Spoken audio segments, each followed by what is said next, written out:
हरियाणा की मंडियों में गेहूं की आवक जारी। पानीपत की मंडियों में अपनी फसल लेकर पहुंचे किसान भुगतान के लिए करना पड़ रहा लंबा इंतजार। हरियाणा की मंडियों में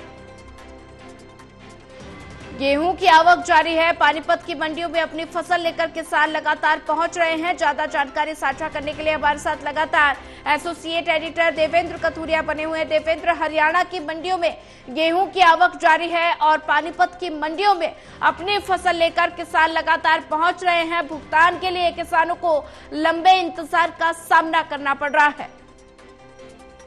देखिए सोनिया, सरकार की व्यवस्था यह है कि 72 घंटे में किसानों को धान या गेहूं 72 घंटे में फसल की जो पेमेंट है वो ऑनलाइन खाते में आती है। लेकिन एक समस्या ये चल रही है, क्योंकि किसान मंडियों में फसल ला रहे हैं, अगर वो बिक भी रही है तो लेकिन वहां से लिफ्टिंग नहीं हो रही, उसका उठान नहीं हो रहा।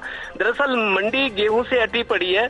हमेशा से ये रहता है कि किसान की फसल तो बिक जाती है, लेकिन उसमें ये अब नियम है नया, जब तक लिफ्ट होगी उसकी पैकिंग होके ट्रकों के जरिए गोडाउन में नहीं जाएगी, गोडाउन में एंट्री होगी किस किसान के, क्योंकि पहले रास्ते में भी खुर्द-बुर्द होने की ऐसी चीजें होती थी। अब व्यवस्था यह है कि किसान की मंडी में फसल बिक गई आड़ती के थ्रू, उसके खाते में चढ़ गई भी, इतनी फसल बिकी है, उसकी मंडियों से लिफ्टिंग होती है, बोरियों में बंद करके उसको ट्रक के जरिए गोडाउन में पहुंचाया जाता है। वहां उसकी एंट्री होती है कि जितनी मंडी में फसल किसान ने बेची है, कितना वजन है उसका, कितने क्विंटल है, वो वहां एंट्री होती है। गोडाउन में पहुंचने उतरने के बाद फिर किसान के खाते में पैसे चढ़ते हैं कि फलां किसान को इतनी फसल है, उसका इतना उसकी इतनी पेमेंट बनती है। तो वो 3 दिन के अंदर ऑनलाइन आती है।